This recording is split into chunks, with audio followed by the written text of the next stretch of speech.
Chapter number 7 સંકલન class 12 NCERT.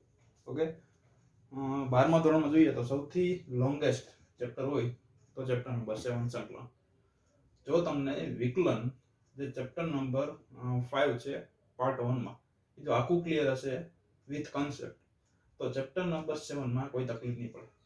Right, સ્ટાર્ટિંગમાં તમને બધું નવું લાગશે કે એનો સિમ્બોલ છે, કઈ રીતે દર્શાવવું, કેટલા પ્રકારના સંકલન આવે, કયા પ્રકારમાં શું કરવાનું, એ બધો ખ્યાલ છે પહેલા આપણે મેળવવો પડશે. Right, with theory. તો શરૂઆત કરીએ આપણે સંકલનમાં. સંકલન આમ જોઈએ તો એક પ્રકારનું વ્યસ્ત વિધેય છે, તો કે કોનું? વિકલન.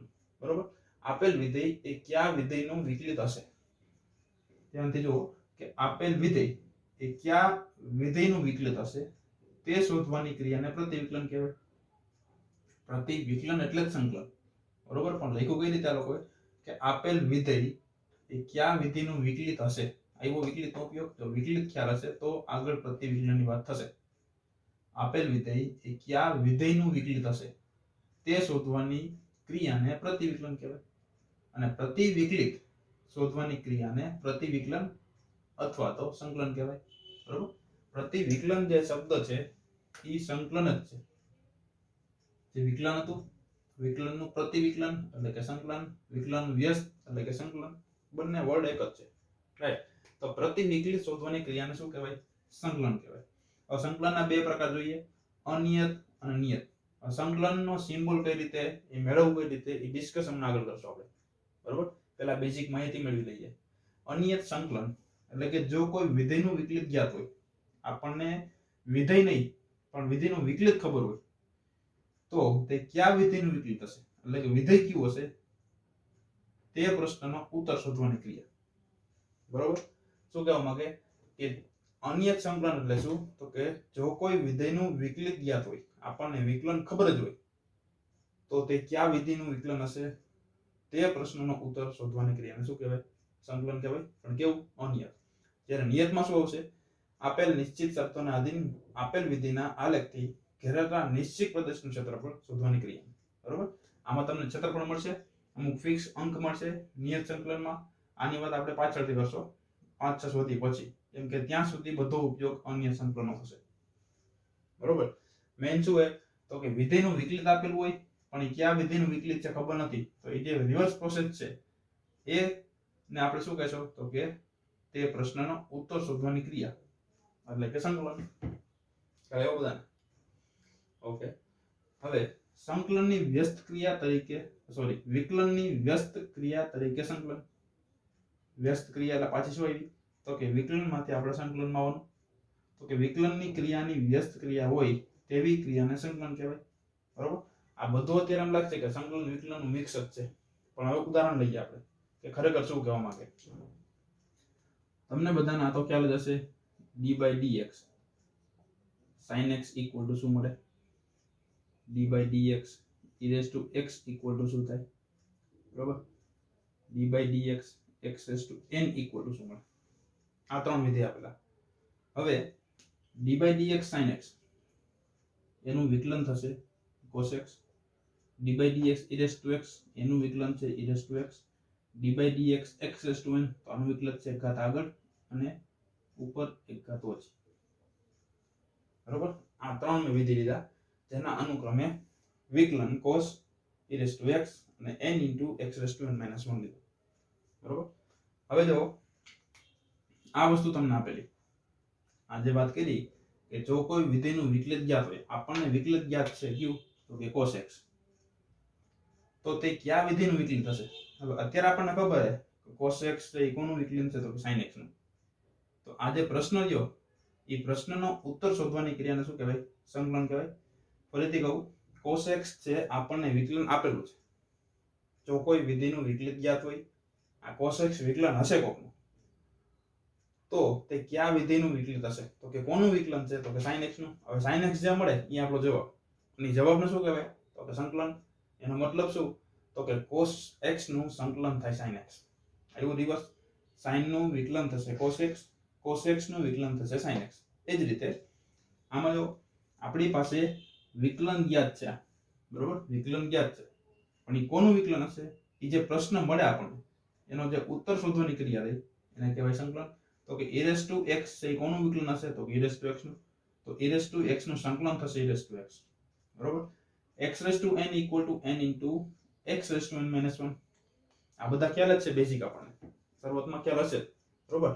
n into x raise to n minus 1 આ કોઈકનું વિકલન છે.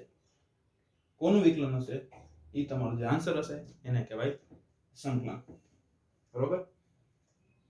તો આ ત્રણ આપણે બેઝિક વિધિ લીધા બધા. તો આને આપણે આ રીતે લખી શકીએ. અત્યારે ખાલી હું એક માહિતી સ્વરૂપ લખીશ કે cos x નું પ્રતિવિકલન sin x થાય. e રેસ ટુ x નું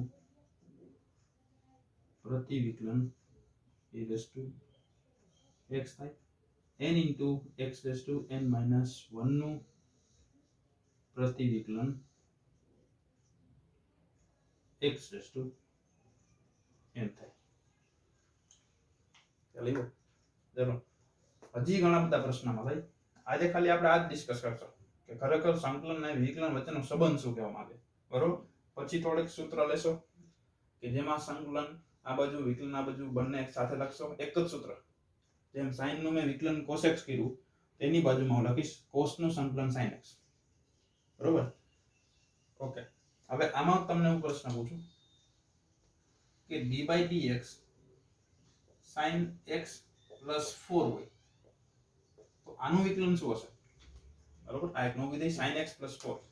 તો આપણને ખ્યાલ છે કે d/dx sin x નું થશે એટલે લખું d/dx sin x plus d/dx 4 sin x નું થશે cos x અને આનું થશે 0 એનો મતલબ cos x. બરોબર. હવે આમાં જો ખાલી sin x હતું તોય વિકલન cos x, sin x plus 4 તોય વિકલન cos x. હજુ એક વિધેય લઉં d/dx sin x minus 3 તો આનું વિકલન મેળવી આની જેમ જ.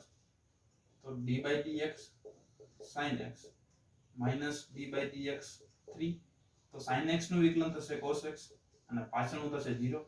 તો ફરીથી આનું વિકલન આવ્યું cos x. તો એવો પ્રશ્ન થાય કે કેટલા એવા વિધેય હશે કે જેનું વિકલન cos x મળે? તો હું કહી શકું અનંત વિધેય. બરોબર. ઇન્ફાઇનાઇટલી મેની વિધેય એવા છે કે જેનું વિકલન cos x જ થાય. એમ કે હું sin x ની પાછળ કોઈ પણ અચળ સંખ્યા લખું તો એના વિકલનમાં કોઈ ફરક પડતો નથી કેમ કે અચળનું વિકલન 0 જ થાય. તો હું ઇન જનરલ આવું લખી શકું d/dx sin x plus c. હવે જો d/dx sin x plus d/dx c sin x નું વિકલન cos x plus c તો અચળ એનું 0 તો ઇક્વલ ટુ cos x. બરોબર. હવે c ની કિંમત શું છે આપણને ખ્યાલ નથી. c ની કિંમત હું 0 લઈ શકું, c ની કિંમત 1 લઈ શકું, -1, 100, 1000 કોઈ પણ કિંમત આપણે સિલેક્ટ કરી શકીએ. પણ c ને આપણે અત્યારે કહેશો સ્વૈર અચળ. અચળ છે પણ અચળની સંખ્યા ફિક્સ નથી. બરોબર.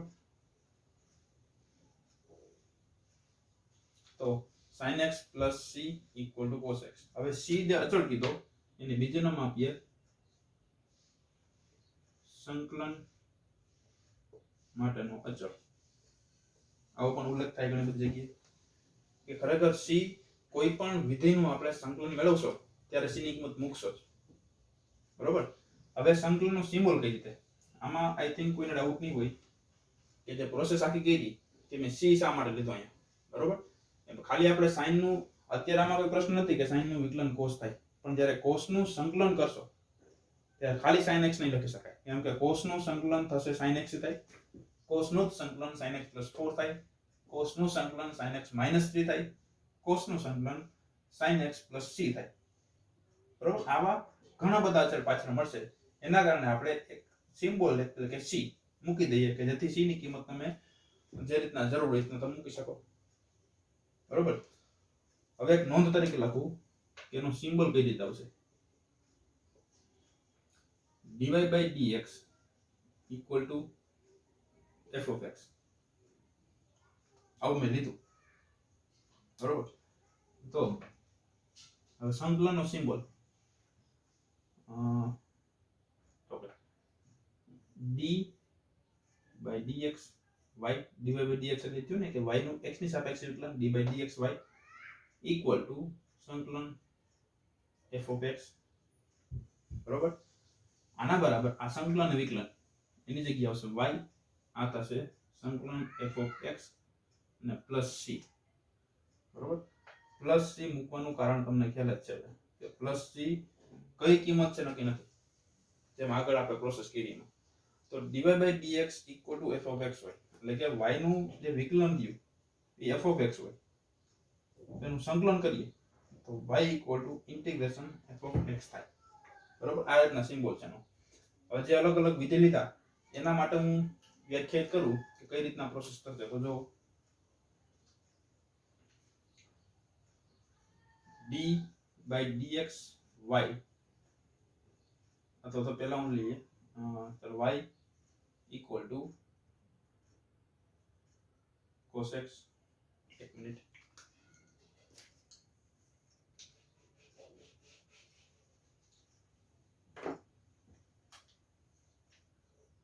d by dx sin x equal to cos x એટલે કે d by dx sin x equal to cos x હતું.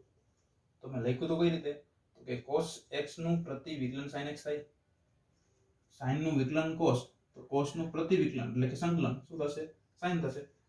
તો આના રીતે ઇન્ટિગ્રેશન મતલબ સંકલન કોનું cos x નું, cos x નું સંકલન શું થશે x ની સાપેક્ષે, જ્યારે dx હોય ત્યારે x ની સાપેક્ષે. તો cos x નું સંકલન થશે sin x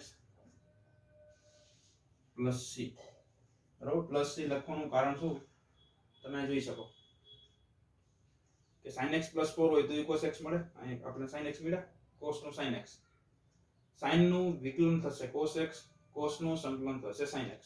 પ્લસ 4 હોય માઈનસ 3 હોય કઈ ફરક પડતો નથી. અહીંથી આપણે જોતા આવીએ છીએ કે sin નું વિકલન cos, sin x પ્લસ 4 નું વિકલન cos, sin x માઈનસ 3 નું વિકલન cos. તો cos નું સંકલન sin x માઈનસ 3, cos નું સંકલન sin x પ્લસ 4, cos નું સંકલન sin. અહીંયા મેં જે લખ્યું કે sin નું વિકલન cos x થયું પણ cos નું સંકલન ખાલી sin નહીં થાય બરોબર ને. એમ કે ઘણા બધા સિમ્બોલ એવા મળશે કે જેના કારણે એક ને એક વિધેયનું જે વિકલન મળે એવા ઘણા બધા વિધેય. તો d by dx sin x equal to cos x હોય એટલે કે sin નું વિકલન cos હશે ત્યારે cos નું સંકલન એક કરતા વધારે મળશે, એના માટે મેં લખ્યું c. એ જ રીતે e raised to x નું x ની સાપેક્ષે સંકલન શું થશે, અહીં લખ્યું છે પ્રતિ વિકલન એટલે સંકલન. તો e raised to x plus c મૂકવાનું એમાં પણ, અને જે n into x raised to n minus 1 dx લખ્યું બરાબર. આ વિધેયનું સંકલન થશે તો કે x raised to n plus c બરાબર. તો અમે ત્રણ બેઝિક સૂત્ર લખ્યા. સામે આ તરફ દર્શાવ્યો પણ છે કે sin નું વિકલન cos, cos નું સંકલન sin. તો cos ના સંકલનનો sin નો જે સિમ્બોલ છે x ની સાપેક્ષે એ આ રીતે cos નું સંકલન sin x. e raised to x નું વિકલન e raised to x એટલે કે e raised to x નું પ્રતિ વિકલન e raised to x. અહીં પ્રતિ વિકલન એટલે સંકલન, તો કે સંકલન કોનું e raised to x નું શું મળશે e raised to x plus c. x raised to n નું વિકલન n into x raised to n minus 1 એટલે કે શું કે જવાબ રહ્યો n into x raised to n minus 1 નું પ્રતિ વિકલન છે એ x raised to n થાય. અહીં જ લખ્યું n into x raised to n minus 1 નું પ્રતિ વિકલન એટલે કે સંકલન શું થશે x raised to n બરોબર. હવે નેક્સ્ટ ફોર્મ્યુલા જોઈએ. પહેલા આનો સ્ક્રીનશોટ લઈ લો.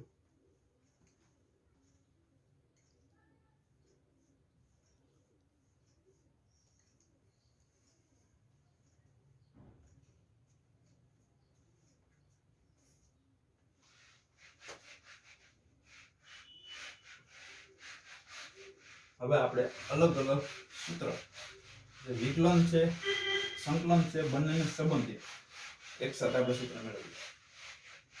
જે આ ત્રણ લખ્યા હશે હું પાછળ c લખીશ, એ c નું કારણ તમને હવે ખ્યાલ હશે બરોબર. કોઈ પણ વિધેયનું હું સંકલન કરીશ ત્યારે પાછળ c જેને આપણે સંકલનનો અચળ કહીએ અથવા તો સ્વેડ અચળ કહીએ બરોબર, એ મૂકીશ દરેક સૂત્રની પાછળ. આપણે જેટલા ડિસ્કસ કર્યા છે વિકલનની અંદર ત્યાંથી શરૂઆત કરીએ. અહીંયા હું વિકલન લખીશ, અહીંયા લખીશ પ્રતિવિકલન. પ્રતિવિકલનનું બીજું નામ છે સંકલન. શરૂઆત કરું. પહેલું સૂત્ર d by dx sin x. sin નું વિકલન તો કે cos x. એ જ રીતે આ બધું લખીશું integration cos x dx. cos નું સંકલન થશે sin x સાથે plus c. d by dx cos x લો, cos નું વિકલન માઇનસ sin x. આ બધું લઈએ તો sin x dx. તો sin નું સંકલન શું થશે તો કે minus cos x plus c. બરોબર. આ માઇનસ તમે અહીંયા રાખો અહીંયા રાખો ફરક નહીં પડે. આ માઇનસ તમે અહીંયા પણ મૂકી શકો. માઇનસ sin x નું સંકલન તો કે cos x અને sin x નું સંકલન minus cos x. d by dx e raised to x. તો આનું વિકલન થશે e raised to x. e raised to x dx. આનું સંકલન થશે e raised to x plus c. એક જ વિધેય એવું છે જેનું સંકલન અને વિકલન પોતે જ થાય. નેક્સ્ટ વિધેય d by dx log x લખું તો આનું વિકલન થશે 1/x. હવે એની સામે તો 1/x જેનું વિકલન જ્ઞાત છે એનું સંકલન કરો એ થશે log mod x plus c. આવા તો ઘણા બધા વિધેય છે. d by dx લઉં. હવે મૂકીએ tan x. તો tan નું વિકલન થશે sec square x. જ્યારે એનું પ્રતિવિકલન એટલે કે સંકલન sec square x dx એનું સંકલન થશે તો કે tan x plus c. આ બધા યાદ હશે વિકલનના તો સંકલનના સૂત્ર ઓટોમેટિક મળશે. બરોબર. d by dx ત્યારબાદ લઈએ sec x. તો sec x નું વિકલન થશે sec x into tan x. એ જ રીતે જો આ બાજુ હું sec x into tan x નું સંકલન લઉં તો એ થશે sec x plus c. આમાં dx ભૂલવાનું નથી.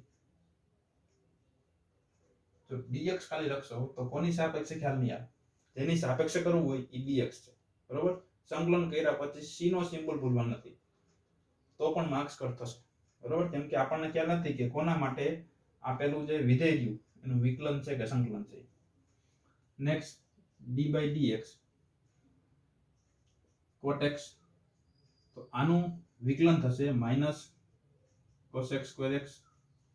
ઉલટું લઈએ તો કે cos x square x dx. Minus અહીંયા લખો કે અહીંયા લખો બે એક થશે. આનું થશે minus cot x plus c. ત્યારબાદ d by dx cosec x. આનું વિકલન થશે minus cosec x into cot x. જ્યારે એનું ઇન્ટિગ્રેશન એટલે કે સંકલન cosec x cot x dx equal to minus cosec x plus c. બરોબર. ત્યારબાદ d by dx ટ્રિગોનોમેટ્રી માટે તો કે sin ઇનવર્સ x નું વિકલન હતું 1/√1 minus x square. ત્યારે આ બાજુ તમને ઉલટું આપેલું હોય કે આ જે વિકલન છે એ કોનું છે તો એના માટે હશે sin inverse x plus c.